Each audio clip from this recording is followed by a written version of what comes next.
Hi viewers, welcome to our channel. ప్రస్తుతం మనతో పాటు దాము బాలాజీ గారు సీనియర్ జర్నలిస్ట్, వారితో ఒకసారి మాట్లాడదాం. సార్ నమస్కారం. నమస్తే సార్, తెలంగాణలో ఒకప్పుడు అమృత ప్రణయ్ ఇష్యూ సంచలనం సృష్టించింది. అప్పుడు ప్రణయ్ నిందితులు ఎవరున్నారు, దాదాపు 6 సంవత్సరాల తర్వాత నిన్న మరి కోర్టు అయితే వీళ్ళ పట్ల ఒక జడ్జిమెంట్ పాస్ చేసింది. సంచలన తీర్పు అయితే ఇచ్చేసింది. దాదాపు 503 పేజీల తీర్పు అని కూడా చెప్తున్నారు. మరి 503 పేజీల్లో ఏముంది? అలాగే అమృత ఎవరైతే ఉన్నారో ఆమె కూడా ఇప్పుడు రియాక్ట్ అయిపోయింది, ఒక ట్వీట్ కూడా చేశారని చెప్తున్నారు. మరి ఆ ట్వీట్ లో ఏముంది సార్? అమృత ప్రణయ్ ఎంత సంచలనం సృష్టించిందో ఈ ఇష్యూ మనం చూసాము. 2018 సెప్టెంబర్ 14న ప్రణయ్ని మిర్యాలగూడలో నడి రోడ్డులో అతి దారుణంగా కత్తితో నరికి చంపేశారు. కన్న తల్లి కట్టుకున్న భార్య ముందే చంపేశారు. సో ఈ సంఘటన మొత్తం తెలుగు రాష్ట్రాలని దేశాన్ని కుదిపేసింది. దాని తర్వాత 6 ఏళ్ల తర్వాత నిన్న నల్గొండ జిల్లా అడిషనల్ డిస్ట్రిక్ట్ కోర్టు, అంటే ఎస్సీ ఎస్టీ స్పెషల్ కోర్టు అనమాట. ఆ కోర్టులో జడ్జి గారు రోజారమణి ఆమె 523 పేజీల తీర్పు ఇచ్చారు.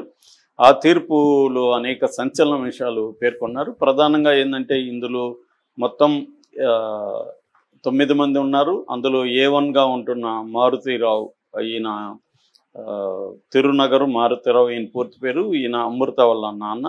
ఈయన ప్లాన్ చేసే ఇతన్ని చంపించాడు కాబట్టి A1గా పెట్టారు.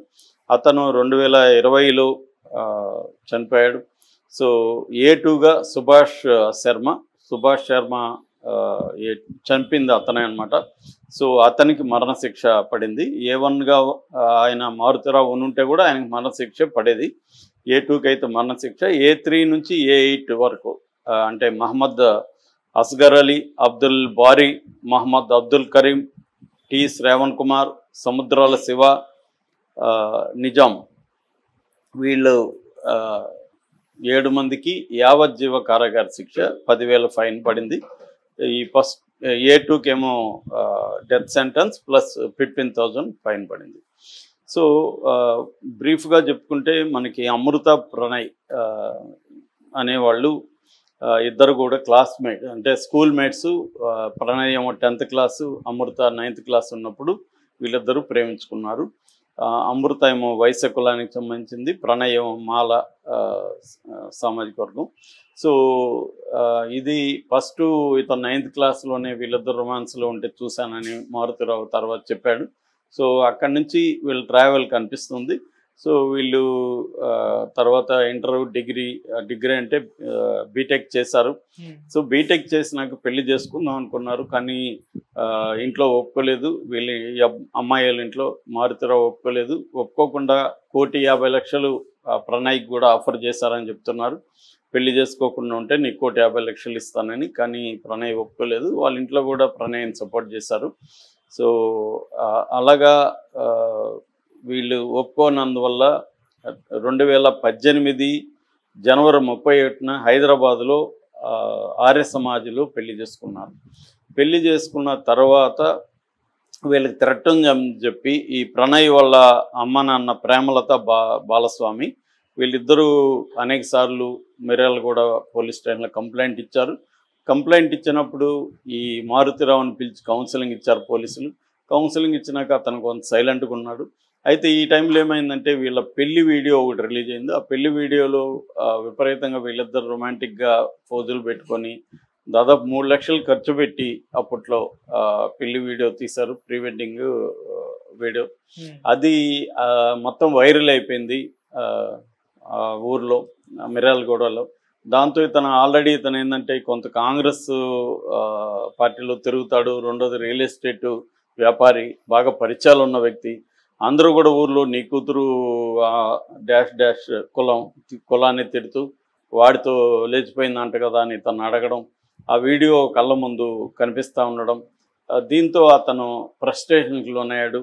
సో నా కూతురు, నేను ఒకే కూతురు అల్లారుముద్దుగా పెంచుకుంటే ఈ అమ్మాయి ఇలా చేసింది, ఉన్న ఊర్లో నేను తలెత్తుకోలేకపోతున్నాను, ఎక్కడికి వెళ్ళలేకపోతున్నాను అన్న ఒక సీరియస్ డిప్రెషన్కి మారుతీరావు లోనైపోయాడు. సో దీనికి తోడు అతని తమ్ముడు శ్రావణ్ కుమార్, అతను కూడా అగ్నికి ఆజ్యం పోసినట్టు ఇతన్ని పెంచాడు దీన్ని. సో ఈ క్రమంలో ఒకసారి అమృతాని డంబెల్స్తో కూడా వీళ్ళ బాబాయ్ శ్రవణ్ కుమార్ కొట్టాడని కూడా ఆమె చెప్పింది. ఈ క్రమంలో అతను డిసైడ్ అయిపోయాడు మారుతిరావు, ఇతన్ని చంపేయాలి లేకపోతే నాకు మనశ్శాంతి లేదు అని డిసైడ్ అయిపోయాడు. కసితో రగిలిపోయి వీళ్ళ తమ్ముడిని కాంటాక్ట్ చేశాడు. వీళ్ళ తమ్ముడు ఇతను కలిసి వీళ్ళకి తెలిసిన మహమ్మద్ అబ్దుల్ కరీం అని కాంగ్రెస్ నాయకుడు, అతన్ని కాంటాక్ట్ చేశారు. ఎందుకంటే అతను కొంత అక్రమ పంచాయతీలు రౌడీలతో సంబంధాలు ఉంది. అతని పైగా ముస్లిము. మనకి మొత్తము ఇండియాలో ఈ టెర్రరిస్ట్ యాక్టివిటీస్లో కూడా నల్గొండ బ్యాక్డ్రాప్ ముస్లిమ్స్ ఎక్కువ సంబంధాలు ఉన్నట్టుగా ఆరోపణలు వచ్చాయి. అందుకని ఇతన్ని కలిశారు. వీళ్ళు అబ్దుల్ బారీ అని మలక్పేటలో ఉంటాడు. ఇతను భూదందాలు ఇవన్నీ చేస్తుంటాడు. ఇతన్ని కలిశారు. ఎవరు? ఈ కరీం వచ్చి అబ్దుల్ బారీని కలిశారు. అబ్దుల్ బారీ అస్గర్ అలీ అని ఒక అతన్ని కలిశాడు. అస్గర్ అలీ నల్గొండలో ఉంటాడు. అస్గర్ అలీ ఏంటంటే చాలా పెద్ద క్రిమినల్ హిస్టరీ ఉన్న వ్యక్తి. హరేన్ పాండ్యా అని ఒకప్పుడు గుజరాత్ హోమ్ మినిస్టర్ని హత్య చేసిన సంఘటనలో ఇతను ఉన్నాడు. దాంట్లో ఇతనికి లైఫ్ కూడా పడింది. ఇతను ప్రజెంట్ సబర్మతి జైల్లో కూడా యావజ్జీవ కారాగార శిక్ష అనుభవిస్తున్నాడు. ఎవరు? అస్గర్ అలీ. ఈ అస్గర్ అలీని కాంటాక్ట్ చేశారు. ఎవరు? ఈ భార్యనేమో కరీం ఖాన్ కాంటాక్ట్ చేశారు. సో ఈ అస్గర్ అలీకి కొన్ని రోజులు రాజమండ్రి జైల్లో ఉన్నాడు. రాజమండ్రి జైల్లో ఉన్నప్పుడు అక్కడ సుభాష్ శర్మ అని ఇంకొక కుర్రాడు పరిచయం అయ్యాడు ఈ అస్గర్ అలీకి. ఈ సుభాష్ శర్మ ఎవడంటే బీహార్లో జగదీష్ సింగ్ నగర్ అంటారు, సమస్తాపూర్ మండలంలో. ఈ జగదీష్ సింగ్ నగర్లో ఈ అబ్బాయి ఉంటాడు. ఆ ఊరంతా కూడా కొంత క్రిమినల్ రికార్డు ఉన్న బ్యాచ్ ఎక్కువ ఉంటారు. ఈ అబ్బాయికి కూడా 13 ఏళ్ళ నుంచి క్రిమినల్ రికార్డు ఉంది. సో ఇతను ఇంతకు ముందు కూడా పూణేలో అక్రమ ఆయుధాల సరఫరా విషయంలో కూడా ఇతను జైలు అనుభవించి వచ్చాడు. సో ఇతనికి అస్గర్ అలీకి రాజమండ్రి జైల్లో ఫ్రెండ్షిప్ అయింది. సో అతను హత్యలు చేయగలడు అని అస్గర్ అలీకి తెలుసు. అతనైతే కరెక్ట్గా పర్ఫెక్ట్గా చేస్తాడని అనుకున్నారు. మొత్తంగా ఈ కరీంకి ₹1 కోటి ఇచ్చాడు ఫస్ట్ మారుతిరావు. ఆ తర్వాత ఈ సుభాష్ కి అతను చంపడానికి 2 కోట్లు అడిగాడు. 2 కోట్లు డబ్బులు ఇచ్చాడు. మిగతా వాళ్ళకంతా కోటి, దాదాపు 4 కోట్లు మారుతిరావు దీని మీద స్పెండ్ చేశాడు, ఈ సుపారీ కిల్లింగ్ మీద. సో వీళ్ళంతా ప్లాన్ చేసుకున్నారు. వీళ్ళకి హెల్ప్ చేయడానికి ఈ శ్రవణ్ కుమార్ డ్రైవర్ సముద్రాల శివ, ఇంకొక ఆటో డ్రైవర్ నిజాం, వీళ్ళిద్దరిని పెట్టుకున్నారు. వీళ్ళ ట్రావెల్ కానీ వీళ్ళని తీసుకురావడానికి, వీళ్ళ లాజిస్టిక్స్, గిడ్డు సప్లై వాటికంతా శివ సముద్రాల అబ్బాయి నిజాం అనే ఇద్దరు హెల్ప్ చేశారు. సో అస్గర్ అలీ ప్లాన్ ఇచ్చాడు ఎట్లా చంపాలి ఏంటని. సుభాష్, అస్గర్ అలీ వీళ్ళు రెక్కీ చేశారు. ఫస్ట్ ఇంటి దగ్గరే చంపుదాం అనుకున్నారు ప్రణయ్ని, కానీ అక్కడ కుదరలేదు. ఒకసారి 2 సార్లు వీళ్ళు వచ్చేసారు. దాని తర్వాత వీళ్ళు మొత్తంగా ప్లాన్ చేసుకుంటున్నారు. దాంతో ఒకరోజు అది 2018 సెప్టెంబర్ 14 ఈ అమ్మాయి ప్రెగ్నెంట్గా ఉంది. ఆ టైంలో ఈ అమృతాన్ని తీసుకెళ్ళడానికి, హాస్పిటల్కి తీసుకెళ్ళడానికి ప్రణయ్, వాళ్ళ అమ్మ ప్రేమలత వీళ్ళు బయలుదేరారు. హాస్పిటల్లో వీళ్ళు అది తెలిసి వీళ్ళు హాస్పిటల్ బయట వెయిట్ చేస్తున్నారు. ఈ ఆటో పెట్టుకున్నారు, కారు పెట్టుకున్నారు. ఈ సుభాష్ చంపడానికి రెడీ అయ్యాడు. అస్గర్ అలీ కూడా దగ్గరలో ఉన్నారు. వీళ్ళు ప్లాన్ చేసుకున్నారు. ప్లాన్ చేసుకుని వాళ్ళు హాస్పిటల్ నుంచి బయటకు వచ్చి వెళ్తున్నాగా ఒక్కసారిగా ఇతను సుభాష్ శర్మ వెళ్ళి అతన్ని వెనక నుంచి కత్తితో మెడ మీద గట్టిగా నరకడంతో అతను కింద పడిపోయాడు. దాంతో మళ్ళీ నరికాడు.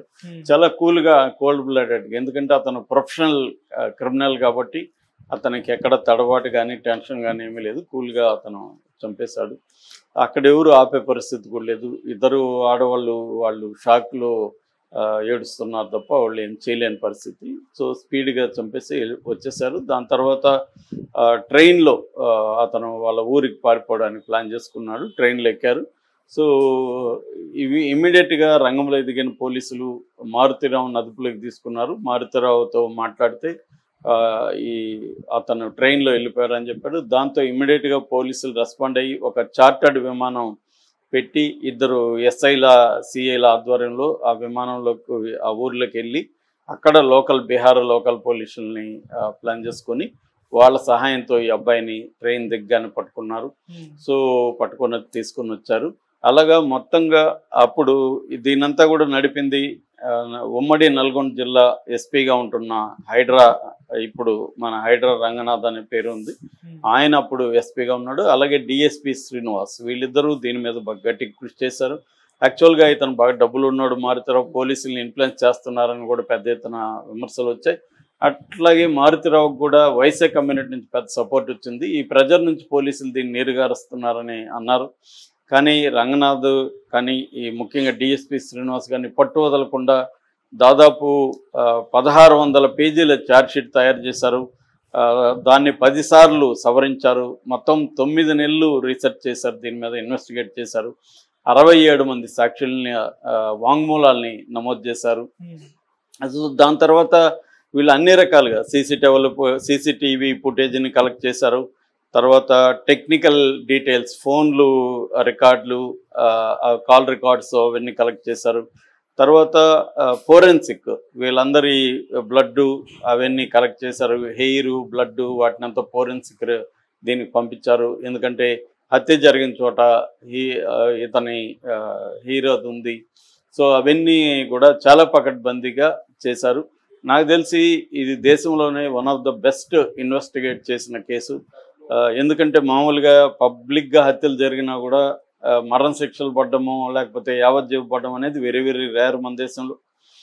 ఎక్కువగా తప్పించుకుంటుంటారు. మనకి ఒక ఎగ్జాంపుల్, చుండూరులో తరిమి చంపినా కూడా సాక్ష్యాధారాలు లేవని చెప్పేసి కోర్టు వాళ్ళని విడిచిపెట్టేసింది. అలాంటి సంఘటనలు బోల్డ్ ఉన్నాయి. ముఖ్యంగా దళితుల్ని చంపినప్పుడు, ఈ అగ్రకులాలు కానీ హంతకులుగా ఉన్నప్పుడు శిక్షలు పడేది రేరెస్ట్ ఆఫ్ ద రేర్. అదే రివర్స్లో దళితులు కానీ చంపితే పడుతుంది. దీని మీద ఈ మధ్య కూడా ఒక 23 అనే ఒక సినిమా వస్తుంది. సో అలాగా దీంట్లో కూడా దళితుడైన మాలా సామాజిక వర్గానికి చెందిన ప్రణయ్ని చంపిన వ్యక్తులందరూ కూడా పవర్ఫుల్ వ్యక్తులు. అయినా కూడా పోలీసులు గట్టిగా నిలబడ్డారు. ఈ క్రమంలో మారుతిరావుకి అర్థమైపోయింది ఇది వీళ్ళు చాలా స్ట్రాంగ్ ఉన్నారు, ఎవరు ఇన్ఫ్లుయెన్స్కి వీళ్ళు లొంగట్లేదు అని చెప్పి అతను 2020లో ఆర్య వయసు భవన్లో హైదరాబాద్లో గారెల్లో విషం కలుపుకొని చనిపోయాడు. చనిపోయే ముందు ఒక చిన్న లెటర్ కూడా రాశాడు వాళ్ళ భార్య గిరిజని ఉద్దేశించి. గిరిజ నన్ను క్షమించు, అమృత నువ్వు అమ్మ దగ్గరికి వెళ్ళమ్మా